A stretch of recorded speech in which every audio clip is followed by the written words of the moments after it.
HPTGT commission exam के लिए यह क्लास 64 होगी। पिछले 63 वीडियोस आपने अभी तक नहीं देखे हैं तो डिस्क्रिप्शन बॉक्स में आपको लिंक मिल जाएगा, ज़रूर देख लेना। बाकी जो भी आपके डाउट्स हों, क्वेरीज हों, क्वेश्चंस हों, कोई फीडबैक हो, आप हमें व्हाट्सएप कर सकते हैं।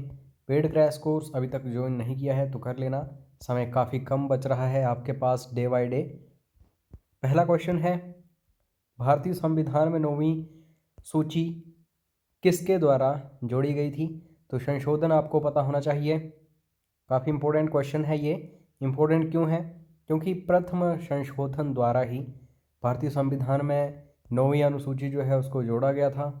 तो 1951 आपको पता ही होगा, इसको याद रखना। उसके बाद नेक्स्ट क्वेश्चन, किस वर्ष में झारखंड राज्य गठित हुआ? यह भी इम्पोर्टेंट क्वेश्चन है। तो इसका आंसर जो है दोस्तों बिल्कुल सही, वो सन 2000 होगा। अब आप ये देखो कि सन 2000 में कौन कौन से राज्य बने थे। सबसे पहले याद रखो कि उत्तर प्रदेश से उत्तराखंड बना था 2000 में। उसके बाद दोस्तों हमने देख लिया यहाँ पे कि झारखंड जो है ये बिहार से बना था, और एक और राज्य बना था जिसका नाम है छत्तीसगढ़, जो कि मध्य प्रदेश से अलग हुआ था। तो 3 राज्य मैंने आपको बता दिए। इन्हीं से रिलेटेड बार बार क्वेश्चन आते हैं। और अंतिम राज्य कौन सा बना था? तेलंगाना। तो ये आप सभी के लिए होमवर्क है, तेलंगाना किस ईयर में बना था। बाकी केंद्र शासित प्रदेश जो हैं जैसे जम्मू कश्मीर, लद्दाख, इनसे रिलेटेड ज़्यादा क्वेश्चंस नहीं बनेंगे क्योंकि ये करंट अफेयर्स के क्वेश्चंस हैं। उसके बाद नेक्स्ट क्वेश्चन है, NABARD national bank for agriculture and rural development तो कब स्थापित किया गया था इसको? 4 ऑप्शंस आपके सामने हैं। यहाँ पे एग्जैक्ट ईयर नहीं पूछा गया है, बस आपको पंचवर्षीय योजना यानी कि 5 ईयर प्लान पूछा गया है जहाँ पे इसको एस्टेब्लिश किया गया था। तो एक एक्ट आया था 1982 एक्ट, उसके तहत नाबार्ड को एस्टेब्लिश किया गया था। तो ये कौन सी पंचवर्षीय योजना थी दोस्तों? ये पंचवर्षीय योजना थी छठी, 6th। तो इसका सी ऑप्शन बिल्कुल सही होगा। उसके बाद नेक्स्ट क्वेश्चन, जनगणना 2011 के अनुसार सबसे उच्च लिंग अनुपात निम्न में से किस राज्य में है? बच्चों को भी पता होगा कि केरला में सबसे ज़्यादा महिलाएं हैं 1000 पुरुषों पर, लेकिन एग्जामिनर थोड़ा पजल करता है, केरल ऑप्शन में है ही नहीं। तो तमिलनाडु आपको चूज़ करना पड़ेगा क्योंकि तमिलनाडु में 996 लड़कियां हैं 1000 लड़कों के ऊपर, और इंडिया में ओवरऑल बात करें तो 940 हैं, और हिमाचल में 972 लड़कियां हैं 1000 लड़कों के ऊपर। तो ये सारी चीज़ें नॉर्मल हैं, आपको पता होनी ही चाहिए। उसके बाद next question, rail wheel factory situated तो 4 ऑप्शंस को ध्यान से देखो। रेल व्हील फैक्ट्री जो है इन 4 स्थानों में से कहाँ पे है? तो इतना मैं बता रहा हूँ आपको कि कर्नाटक में है राज्य, और एग्जैक्ट जगह का नाम है येलाहंका। तो इसका डी ऑप्शन जो है बिल्कुल सही है। उसके बाद ये इकोनॉमिक्स का क्वेश्चन है, इंपॉर्टेंट है, बार बार पूछा जाता है हमीरपुर बोर्ड के द्वारा। इनसाइड ट्रेडिंग इसका संबंध किससे है दोस्तों? आंतरिक व्यापार। तो ये शेयर मार्केट से है, यानी कि ए ऑप्शन जो है बिल्कुल सही होगा। उसके बाद बियर एंड बुल्स, ये भी टर्म जो है शेयर मार्केट से ही रिलेटेड है, तो ये भी क्वेश्चन पूछा जाता है कई बार। फोटोग्राफी में प्राथमिक रंग है, फोटोग्राफी में प्राइमरी कलर्स कौन से होते हैं? तो इसका आप ये याद रखना, RGB इसको बोला जाता है। इसका मतलब क्या क्या होता है? Red, green, blue. तो यहाँ पे आप ढूंढ लीजिए ये कौन से ऑप्शन में है, लाल, नीला, हरा। तो सी ऑप्शन बिल्कुल सही होगा। उसके बाद नेक्स्ट क्वेश्चन है, इलेक्ट्रिक हीटर जो होता है उसका कोयल जो बना होता है वो किस धातु का बना होता है? तो 4 ऑप्शंस आपके सामने हैं। कई बार दोस्तों जो बल्ब है उसका फिलामेंट पूछा जाता है, तो वो तो टंगस्टन से बना होता है, लेकिन जो इलेक्ट्रिक हीटर होता है उसकी जो कोयल होती है वो नाइक्रोम की होती है। तो इसका सी ऑप्शन बिल्कुल सही है। उसके बाद एक पूछा जाता है सूर्य और एक पूछा जाता है एटम बॉम्ब। तो अगर सूर्य पूछा जाए यानी कि सन जो है वहाँ पे क्या होता है, तो वहाँ पे होता है न्यूक्लियर फ्यूज़न, ठीक है, नाभिकीय संलयन। और अगर एटम बॉम्ब पूछा जाए, परमाणु बम पूछा जाए, तो न्यूक्लियर फ्यूज़न यानी कि नाभिकीय विखंडन आपको याद रखना है। उसके बाद नेक्स्ट क्वेश्चन, दिए गए पोषक तत्वों में से दुग्ध किसका अल्प स्रोत है, यानी कि मिल्क जो है उसमें कौन सा विटामिन या प्रोटीन या कैल्शियम या कार्बोहाइड्रेट बिल्कुल कम होता है। तो चार ऑप्शंस जो हैं इनको ही देखो। कैल्शियम काफ़ी प्रयुक्त मात्रा में होता है। उसके बाद दोस्तों प्रोटीन ये भी प्रचुर मात्रा में होता है, कार्बोहाइड्रेट ये भी, लेकिन विटामिन सी नहीं। विटामिन सी जो है बेसिकली जो खट्टे फल वगैरह होते हैं उनमें होता है, तो इसका डी ऑप्शन बिल्कुल सही होगा क्वेश्चन के अकॉर्डिंग। उसके बाद नेक्स्ट क्वेश्चन, किसकी उपस्थिति के कारण दही खट्टा लगता है।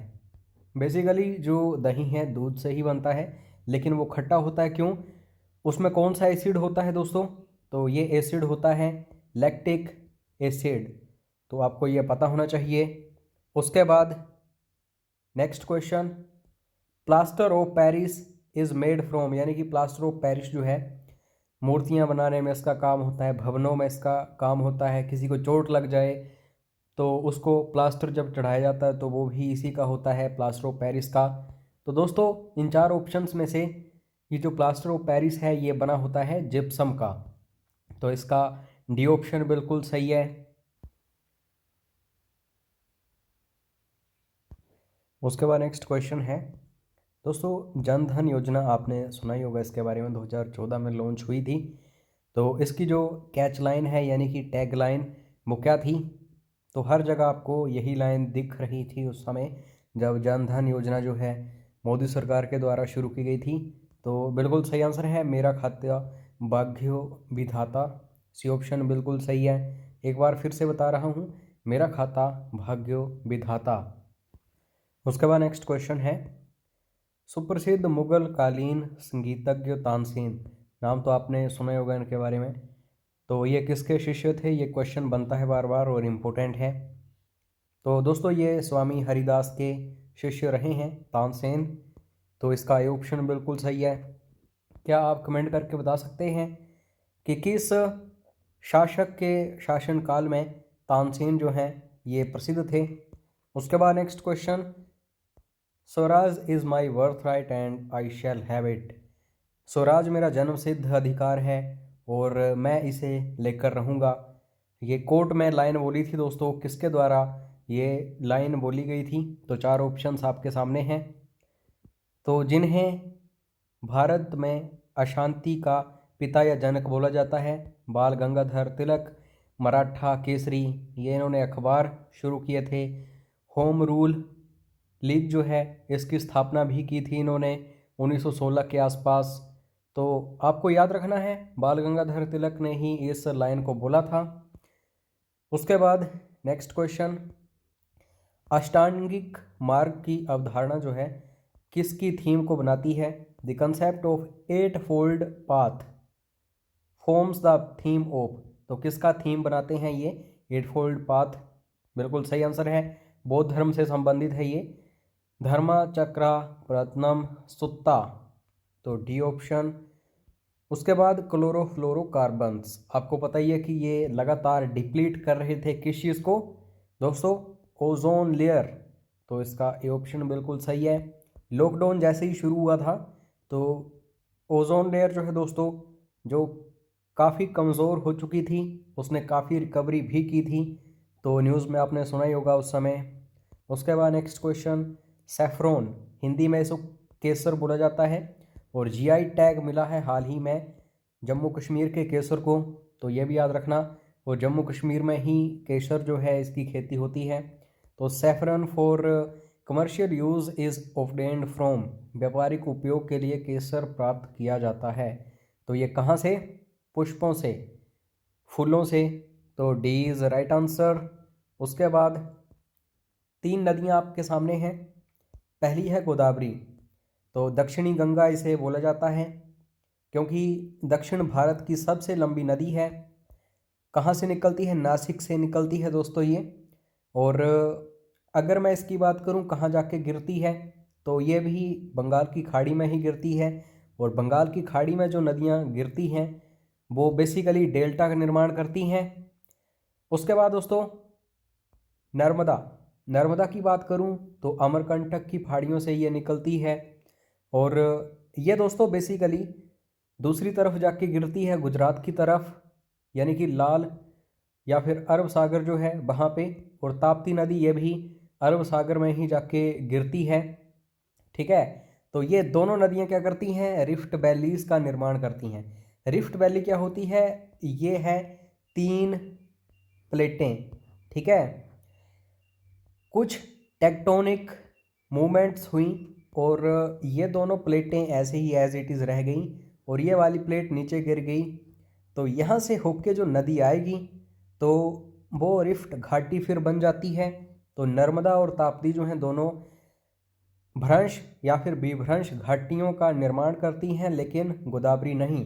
तो इस क्वेश्चन के अकॉर्डिंग यही बिल्कुल सही आंसर होगा, ए इज़ राइट आंसर।